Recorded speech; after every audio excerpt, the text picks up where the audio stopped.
रहा है, वो यहाँ पर बल बल प्रयोग कर रहा है, वो प्रशासन का बिल्कुल बिल्कुल, प्रयोग मैं कर रहा है। आपके पास आऊंगा। इस वक्त एक बड़ी खबर आ गई है। वाराणसी में बीजेपी के एमएलसी प्रत्याशी का बड़ा आरोप है, अपराधी चुनाव को प्रभावित कर रहे हैं। ये बड़ी बात यहां पर कही गई है। सुदामा पटेल हैं वाराणसी से बीजेपी के प्रत्याशी। ब्रजेश सिंह की, अन्नपूर्णा सिंह की निर्दल प्रत्याशी ब्रजेश सिंह पर सुदामा पटेल का यह आरोप है, जेल से चुनाव को प्रभावित किया गया। माफिया ब्रजेश सिंह जेल में है और ये यहां पर बड़ी बात निकलकर सामने आ रही है, जेल से चुनाव को प्रभावित किया गया है। में ही रहेगा, अपराधी सब जेल में ही रहेगा। तो हमारे कई कार्यकर्ता हैं जो एजेंट के रूप में बैठे हैं उनके साथ। जी जी जी। धन्यवाद। तो आपको लगता है कि अभी अपराधी चुनाव प्रभावित कर रहे हैं? अब क्या अपराधी प्रभावित करेंगे, जो हो गया हो गया।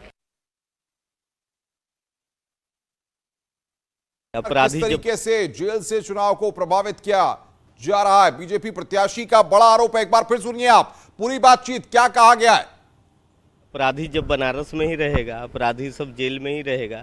तो हमारे कई कार्यकर्ता हैं जो एजेंट के रूप में बैठे हैं उनके साथ। जी जी जी। धन्यवाद। तो आपको लगता है कि अभी अपराधी चुनाव प्रभावित कर रहे हैं? अब क्या अपराधी प्रभावित करेंगे, जो हो गया हो गया। तो सुना आपने कि वाराणसी में किस तरीके से यहां पर हम चाहेंगे मैथिल साहब की जो बातें निकल के आ रही हैं, भाजपा के नेता या भाजपा के लोग अगर इस तरीके की बात कह रहे हैं कि जेल से चुनाव को प्रभावित किया जा रहा है, तो ये बहुत बड़ी बात है। देखिए अनुपम भाई, अभी जिस प्रकार से आपने दिखाया, यदि ये कोई विषय आया है या कोई विषय संज्ञान में आएगा, इस पे विवेचना की जाएगी और यदि कोई दोषी पाया जाएगा तो उसके ऊपर कार्रवाई होगी। लेकिन अभी तो चुनाव का परिणाम आने दीजिए। ये शुरुआती जो है थोड़ा बहुत हो सकता है ऊपर नीचे, लेकिन मेरा विश्वास है कि हम 27 की 27 सीटें जीतेंगे। और देखिए प्रत्याशी हैं हमारे सम्माननीय हैं, उनका अपना कुछ एक्सपीरियंस होगा, लेकिन मेरा मानना यह है कि हम 27 की 27 सीटें जीतने जा रहे हैं। भुवन जोशी जी, अपराधी जेल से चुनाव को प्रभावित कर रहे हैं, बीजेपी के प्रत्याशी इस तरह का बयान दे रहे हैं, तो इसको आप किस नजरिए से देखेंगे। बहुत अच्छा आपने एक निष्पक्ष समाचार चलाया और दिखाया। इसके लिए पहले तो आप साधुवाद के पात्र हैं, आप और आपका चैनल। और देखिए, मैं कहना चाहता हूं, आज जैसा बीज हम बोते हैं वैसा ही हमें फल मिलता है। भारतीय जनता पार्टी जिस तरह का आचरण कर रही है, जिस तरह का व्यवहार कर रही है, जिस तरह का एक गुंडई का कर रही है, आज गुंडई को गुंडई जवाब देने का काम कर रही है। निश्चित तौर पे ये उत्तर प्रदेश के हित में नहीं है और इस संविधान और देश के लोकतंत्र के हित में नहीं। तो आप क्या मानते हैं कि भाजपा अगर इस तरह का आरोप लगा रही है, तो आप तो ये बात करें कि निष्पक्ष तरीके से चुनाव ही नहीं हुआ, निष्पक्ष तरीके से वोटिंग ही नहीं हुई। मैं कहना चाहता हूं ना, वो जो कैंडिडेट है हमारी पार्टी के कैंडिडेट नहीं है, वो तो कैंडिडेट निर्दलीय लड़ रहे हैं। ये जिस तरह मैंने कहा ना, जिस तरह का हम लोग माहौल, देखिए मेरी बात सुनिए, चुनाव कोई, हमारा मानना है कि चुनाव कोई जीते कोई हारे, ये बहुत बड़ा विषय नहीं है। राजनीति में होता है, लोकतंत्र में होता है, लेकिन राज्य का हित और लोकतंत्र को खतरा नहीं होना साहब, चाहिए। ये तो मुद्दा बना रहे हैं समाजवादी पार्टी, ये तो आप ही की सरकार में मुद्दा बना रहे हैं। देखिए अनुपम भाई, समाजवादी पार्टी के मेरे मित्र की स्थिति देखकर तो मुझे बड़ा दुख हो रहा है कि वो क्या बोले और क्या ना। अभी उन्होंने स्वामी चिन्मयानंद जी के विषय में इन्होंने प्रश्न उठाया था और मैंने इनको बताया भी था कि एमपी एमएलए जो फास्ट ट्रैक कोर्ट है उसने उनको बाइज्जत बरी की, लेकिन इनको जानकारी नहीं। इसी प्रकार से इनको बहुत सारे विषयों की जानकारी नहीं है या फिर ये बताना नहीं चाहते हैं। और रही बात जहां तक अभी जो एक विषय आया है, तो उसके ऊपर प्रशासन त्वरित कार्रवाई भी करेगा यदि ऐसा कुछ है तो। और मैं आपको विश्वास दिलाना चाहता हूं, प्रदेश में जो भी चुनाव हुए हैं वो पूर्ण निष्पक्षता से हो रहे हैं। हाँ, यहाँ पर यदि कोई अगर किसी भी प्रकार का कोई आरोप लगता है किसी के ऊपर, तो उस पर प्रशासन कार्रवाई भी करेगा, उसकी विवेचना होगी। तो ये तो समय आने दीजिए ना, अभी चुनाव। जोशी जी, निष्पक्षता की बात बीजेपी कर रही है, आपको मानना पड़ेगा भाई, निष्पक्ष तरीके से करा रहे हैं, आप क्यों सवाल खड़ा कर रहे हैं। देखिए, मैं आपको कहना चाहता हूं, इनका बुलडोजर वहां नहीं चल रहा जहां पर इनके लोग हैं। अभी आपने कल परसों में आपके चैनल के अन्य चैनल के माध्यम से अनुपम भाई, नहीं, दर्द बुलडोजर का है, नहीं बोल पाऊंगा। अपराधियों के घरों पे चलने वाले बुलडोजर से सबसे ज्यादा समाजवादियों का दर्द है। ये गठबंधन क्या कहलाता है, आप सोचिए अनुपम भाई, महसूस कीजिए। अब बोलने देंगे, अब अपने आप बोलते रहेंगे। अरे दर्द तो बुलडोजर का ही है भैया, और होगा भी, होना भी चाहिए। अपराधियों की छाती पर बुलडोजर चलेगा, बुलडोजर नहीं रुकेगा। मैं कहना चाहता हूँ, समाजवादियों की पार्टी को दर्द सबसे ज्यादा होगा, सारे कार्यकर्ता गुंडे हैं इनके। अब आप इनको तमंचावादी है पहले जो बुलवा जमीनें कब्जाने वाले लोग हैं, जो बलात्कारी हैं, जो हफ्ताखोर हैं, जो अपहरण करते हैं, जो रंगदारी मांगते हैं, वो सारे छटे हुए मैं बदमाश सूर्या समाजवादी मैथिल जी आ रहा हूं। गोरखपुर से रामगोपाल हमारे संवाददाता हमारे साथ बन गए। रामगोपाल, किस तरीके से अब काउंटिंग चल रही है और क्या अपडेट वहां से है?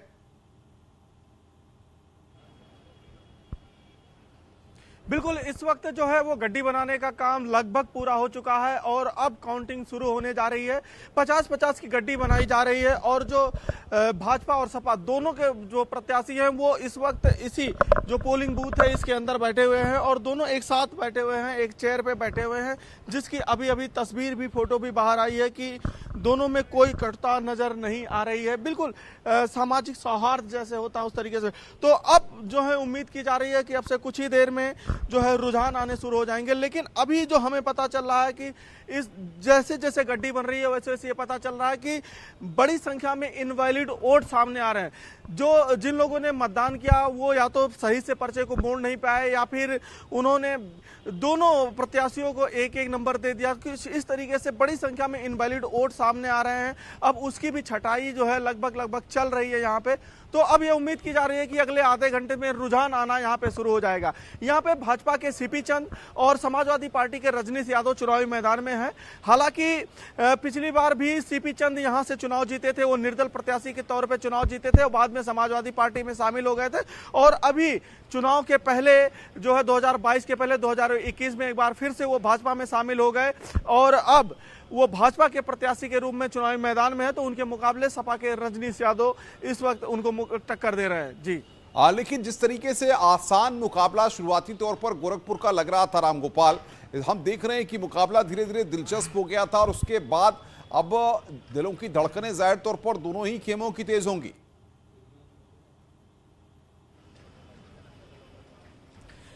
बिल्कुल, गोरखपुर महाराजगंज स्थानीय निर्वाचन की अगर हम बात करें तो बिल्कुल धड़कन तो सभी दलों की तेज है और इसीलिए जो है ना भाजपा की तरफ से आप देखिए ये जो काउंटिंग स्थल है यहाँ पे भाजपा की तरफ से कोई समर्थक नहीं दिखाई पड़ रहा है, ना समाजवादी पार्टी की तरफ से कोई समर्थक दिखाई पड़ रहा है। सिर्फ जो दोनों प्रत्याशी हैं वही दोनों प्रत्याशी इस वक्त अंदर बैठे हुए हैं और वही गिनती चल रही है। यहाँ पे किसी भी पार्टी का कोई समर्थक दिखाई नहीं पड़ रहा है और जहाँ भारतीय जनता पार्टी के जो सीपी चंद हैं वो एकदम निश्चिंत भाव में है कि जीत उनकी सुनिश्चित है।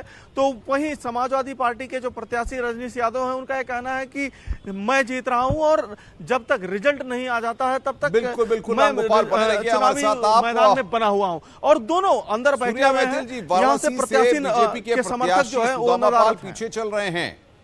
क्या माना जाए? आप तो कह रहे हैं 27 में 27 और प्रत्याशी तो वाराणसी से जो है आपके पीछे चल रहे हैं। अनुपम भाई, मैंने आपको कहा ना कि जब जैसे जैसे गिनती आगे बढ़ेगी और जैसे जैसे जो मतगणना है वो चढ़ेगी, आप देखिएगा भाजपा 27 से 27 सीटें जीतेगी। ये मैं आपको वादा करता हूं। प्रदेश की जनता ने अभी हमें प्रचंड बहुमत दिया है, उसके बाद पुनः विधान परिषद में भी हमें प्रचंड बहुमत से आशीर्वाद देने जा रही है, क्योंकि उत्तर प्रदेश जो है अब एक नए युग में पहुंच चुका है। 5 साल पहले भी हमने जिस प्रकार की योजनाएं शुरू की थी, अब उनको आगे और बढ़ाने का समय आ गया है।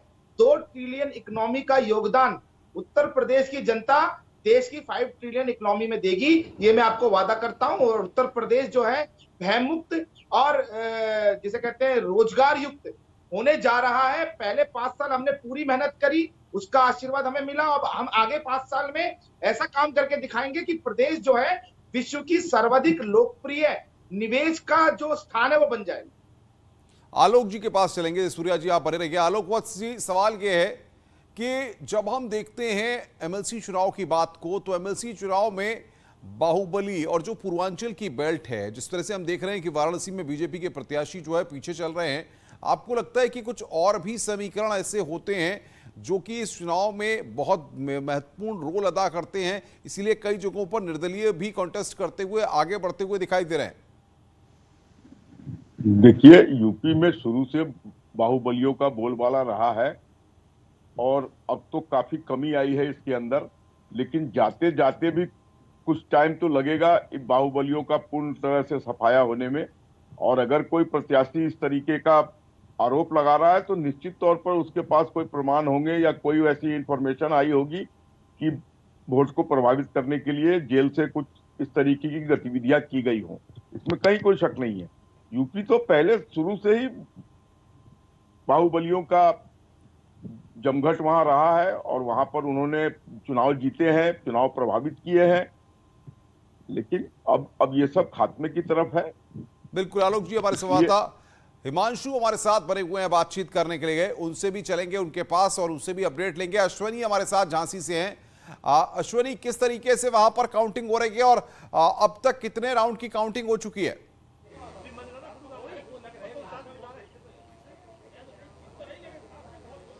हाँ बिल्कुल, यहाँ पर सुबह 8 बजे से जो मतगणना का काम था वो शुरू हो गया है कड़ी सुरक्षा व्यवस्था के बीच में। अभी फिलहाल जितने भी जो मतपत्र पड़े हैं उनकी जो छांटने का काम है वो जारी है, बंडल बनाए जा रहे हैं। तकरीबन आधे घंटे के बाद से ये सामने आ पाएगा कि प्रारंभिक रुझान में कौन आगे है, समाजवादी पार्टी आगे है या भारतीय जनता पार्टी आगे है। झांसी, जालौन और ललितपुर विधान परिषद सीट के लिए 3876 जो वोट पड़े हैं उनमें ही फैसला होना है कि आखिर इस बार किसे जहां का जो जनता चुनती है। सबसे बड़ी बात यहाँ पर सामने ये आई है कि पिछले 2 चुनाव में इस सीट पे समाजवादी पार्टी का जो प्रत्याशी था उसने जीत दर्ज की है। इस बार जो 2 प्रत्याशी हैं वो भी दोनों प्रत्याशी सपा से एमएलसी रह चुके हैं और दोनों ही प्रत्याशी इस बार इस सीट से मैदान में हैं। भाजपा से रमा निरंजन मैदान में है जो समाजवादी पार्टी से एमएलसी थी इससे पहले। इसके अलावा जो सपा से जो शमशेर यादव जो है प्रत्याशी हैं वो भी इस सीट पर समाजवादी पार्टी से एमएलसी रह चुके हैं। तो फिलहाल जो कड़ा मुकाबला होने की जो उम्मीद जताई जा रही है झांसी, ललितपुर, जालौन विधान परिषद सीट पर, वो कहीं ना कहीं आने वाले जो 2-3 घंटे हैं उसमें साफ हो जाएगा कि मुकाबला बेहद कड़ा होता है या फिर मुकाबला एक तरफा होता है। तो अब से कुछ ही देर के बाद जो परिणाम है वो सामने आ जाएंगे। बेहद कड़ी सुरक्षा व्यवस्था के बीच में जो मतगणना का काम है वो चल रहा है। देखने वाली बात यह होगी कि क्या इस बार हैट्रिक लगाती है इस सीट पर समाजवादी पार्टी या फिर भारतीय जनता पार्टी सपा के जो विजय रथ को इस सीट पर है वो रोकने में कामयाब होती है। तो जो मुकाबला है बेहद दिलचस्प होने की भी संभावना जताई जा रही है, क्योंकि जिस तरीके से वोटिंग हुई है, वोटिंग को लेकर के जो 2 दिन चर्चाएं रही उसमें कहीं ना कहीं दोनों प्रत्याशी अश्विनी आप बने रहिए हमारे साथ, आगे आपके पास आएंगे। हमारे साथ भुवन जोशी जी हैं। भुवन जी, मैथिल साहब तो पूरी तरह आश्वस्त हैं 27 में 27 को लेकर के, लेकिन सवाल सबसे बड़ा ये है कि समाजवादी पार्टी क्यों अपनी स्ट्रॉन्ग प्रेजेंस शो नहीं कर पा रही है? क्या कारण आपको लगता है? चैनल में पहले भी बोल चुका हूँ और अब दोबारा बोलना चाहता हूँ इस विषय को। मैं कहना चाहता हूँ साफ साफ तौर पे हम लोग केवल चुनाव भारतीय जनता पार्टी से नहीं लड़ रहे, बल्कि इनके स्वपोषित गुंडे और शासन प्रशासन जो इनके लगा हुआ है इनके साथ, उससे भी लड़ाई। वो तो कह रहे हैं निष्पक्ष तरीके से हम चुनाव करा रहे हैं। सूर्या मैथिल जी तो बोल चुके हैं। आप आंकड़े तो दीजिए, बताइए तो क्या गड़बड़ी हुई है, बताइए ताकि जनता सुन पाए, समझ पाए। मैंने आपको नाम से उदाहरण से भी दे दिया है आपके चैनल में, आप देख लीजिए उसको। मैंने नाम लेके बकायदा कोट करे कि किस तरह कैंडिडेटों को पर्चा तक नहीं दाखिल करने दिया। इससे मैथिल साहब बताइए भाई, जवाब दीजिए। आप कह रहे हैं निष्पक्ष तरीके से और यहाँ पर ये आंकड़े गिरा रहे हैं। देखिए अनुपम भाई, मैंने आपको पहले भी बताया कि समाजवादी पार्टी से जिनको भी टिकट मिला था उनको सबको पता है कि वो हार रहे हैं, क्योंकि उनका कहीं भी कोई जनाधार नहीं है। यही कारण रहा कि कुछ की आत्मा जागृत हो गई, उनको लगा कि जोशी जी अब तो आप जवाब दे दीजिए कम से कम। अब तो ये बात खुद ही कह रहे हैं, वो आपके प्रत्याशी खुद हार मान रहे हैं। आपको कोट करके नाम बताया मैंने, राकेश यादव हमारे एमएलसी, उदयवीर सिंह हमारे एमएलसी। एक मिनट अनुपम भाई, यदि इनके संग ये हुआ था तो क्या समाजवादी पार्टी ने जाकर एफआईआर कराई थाने में? बिल्कुल पूछना चाहता हूँ क्या कानूनी कार्रवाई करी इन्होंने? कैसे बोलते हैं, किस तरह की दरवाजा खटखटाया? क्या ये यहाँ बैठकर झूठ बोल रहे हैं? यहाँ बैठकर ये गुंडा पार्टी के लोग, समाजवादी पार्टी के लोग, मैं इनसे ज्यादा तेज चिल्लाने में सक्षम हूँ और इनसे ज्यादा दबंग तरह से बात करने में सक्षम हूँ। ये तेज बोल के हमारी आवाज नहीं दबा सकते, ये तेज बोल के आवाज नहीं दबाई जा सकती। हमारी बात सुनिए। हमने चुनाव आयोग में लिखित रूप से दिया हुआ है, हमारी पार्टी ने लिख के दिया हुआ है जो शिकायत है चुनाव आयोग से। उसको यहाँ बताइए ना, किस तरह की नहीं करने दिया गया। तो आप मुझे बताएं, आपने किसी पुलिस थाने में कंप्लेंट लिखवाई? आपने किसी कोर्ट में कोई रिट लगाई? आप उत्तर दीजिए। देखिए, जो चुनाव हो रहा है चुनाव आयोग के अंतर्गत होता है। पार्टी ने लिखित इसकी शिकायत करी है चुनाव आयोग से। समझ रहे हैं ना विषय को आप? और ये तेज की भाषा हम पे नहीं चलती है। ये ना किसी थाने में इन्होंने कंप्लेंट लिखवाई। बिल्कुल भुवन जोशी जी, सवाल ये है कि लखनऊ में बीजेपी के प्रत्याशी कह रहे हैं कि पिछली बार साजन जो है बेईमानी से जीते थे, इस बार बीजेपी जीतेगी। ये स्टेटमेंट यहां पर बीजेपी की तरफ से सामने आया है।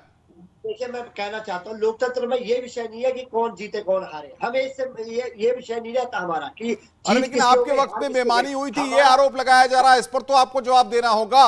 मैं जवाब बिल्कुल साफ देना चाहता हूं। मैंने कहा जीत हार विषय नहीं है, जीत है कि ये व्यवस्था सरकार के लोक शासन प्रशासन ये तय करवाए कि कैंडिडेट अपना पर्चा तो दाखिल कर पाए। जब कैंडिडेट अपना पर्चा दाखिल नहीं कर पाएगा तो किस तरह का वातावरण उत्तर प्रदेश में चल रहा है, पूरा देश और प्रदेश दिख रहा है। और एक बात आपकी जिम्मेदार चैनल होने के कारण कहना चाहता हूँ, मैं रोकूंगा भुवन जोशी जी, आलोक अस्सी, तमाम लोग, आप लोग हमारे साथ बने रहिए, आगे भी आपसे बातचीत करेंगे क्योंकि लगातार काउंटिंग जारी है और शुरुआती रुझान हमारे पास आ रहे हैं। न्यूज़ 18 लगातार महा कवरेज दिखा रहा है तमाम खास मेहमानों के साथ। आप बने रहिए हमारे साथ, रुक रहे हैं एक और छोटे से ब्रेक के लिए। जो आपकी जिंदगी को अपनी चमक से सजाए,